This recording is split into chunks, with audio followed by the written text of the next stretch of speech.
कहते हैं कि धैर्य का फल मीठा होती है, लेकिन आजकल बच्चों को अगर आप ये कह दें कि बेटा धैर्य रखो, जो होगा अच्छा होगा, तो ये बात उनकी अल्ले पल्ले नहीं पड़ती है। ये बातें उनको समझ में नहीं आती और उनको हर चीज में प्रमाण चाहिए। बिना प्रमाण के हम कोई भी चीज नहीं मानेंगे। वैसे एक लड़का था जिसके अंदर धैर्य नाम का कोई चीज ही नहीं था। कोई अगर ये कह दे कि धैर्य का फल मीठा होता है तो फिर वो तुरंत कह देता था कि मुझे अभी के अभी आप प्रमाण दीजिए कि कैसे धैर्य का फल मीठा होती है। जब भी ये बात लोग सुनते थे, लोगों को भी समझ में नहीं आ रहा था कि उनको ऐसा क्या प्रमाण दे जिससे वो लड़का समझ सके। एक दिन वो लड़का गौतम बुद्ध के पास जाता है और गौतम बुद्ध से भी वही सवाल पूछता है, हे बुद्ध, मैं जहाँ भी जाता हूँ लोग ये कहते हैं कि धैर्य का फल मीठा होती है, लेकिन मुझे ये सब में बिल्कुल भी विश्वास नहीं। अगर सच में धैर्य का फल मीठा होती है तो मुझे प्रमाण चाहिए। क्या कोई ऐसा प्रमाण है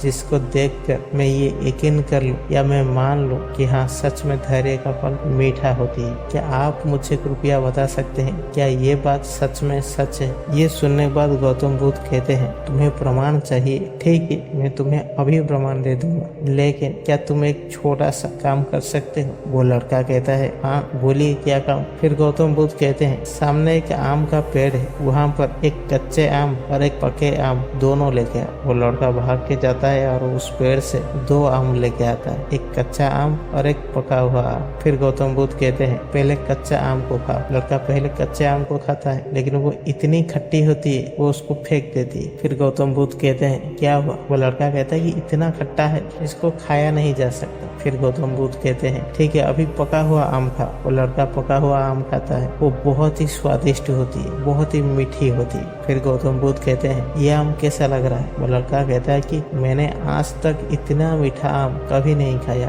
फिर गौतम बुद्ध कहते हैं, अब तुम मुझे बताओ कि ये दोनों आम एक ही पेड़ का था, लेकिन फिर भी दोनों में इतना फर्क क्यों है? फिर वो लड़का कहता है कि ये तो बहुत ही आसान सी बात है, वो कच्चा था और ये पका हुआ है। अगर वो आम पक जाता तो वो भी मीठा हो जाएगा। फिर गौतम बुद्ध कहते हैं, तो फिर क्यों नहीं पका? दोनों तो एक ही पेड़ की थे ना। फिर वो लड़का कहता है, पकने के लिए तो समय तो चाहिए ना, वो कच्चा है, अभी पकने के लिए मिनिमम तो 15 दिन चाहिए, 15 दिन के बाद वो भी पक जाएगा। फिर गौतम बुद्ध कहते हैं, इसीलिए लोग कहते हैं कि धैर्य का फल मीठा होती है। जिस पके हुए आम को तुमने खाया वो आम धैर्य के साथ रहा और उसने पक गया और पकने के बाद वो मीठा लगा, लेकिन जिस कच्चे आम को तुमने तोड़ दिया वो समय से पहले ही टूट गया, इसीलिए वो खट्टे ही रह गए। ये सुनने के बाद लड़का बहुत ही खुश हो जाता है और कहता है, मुझे आज मेरा सवाल का जवाब मिल गया। दोस्तों, हमेशा एक चीज याद रखना, आप चाहे कोई भी काम कीजिए, थोड़ा तो धैर्य रखना ही पड़ेगा। इस दुनिया में किसी को भी समय से पहले ना ही कुछ मिला है और ना ही कुछ मिलेगा। जैसे आप किसी पेड़ में अगर ज्यादा पानी दे दो तो इसका मतलब ये नहीं कि उसमें फूल फल आ जाएगा। फूल और फल तो तभी आएगा जब उस पेड़ का समय होगा, उससे पहले आप कितने भी पानी डालो उसमें नहीं होगा। आशा करता हूँ कि ये छोटी सी वीडियो आपको अच्छी लगी हो। अगर अच्छी लगी है तो वीडियो को लाइक करें और चैनल को सब्सक्राइब करें। मिलते हैं ऐसे ही और एक वीडियो में, तब तक के लिए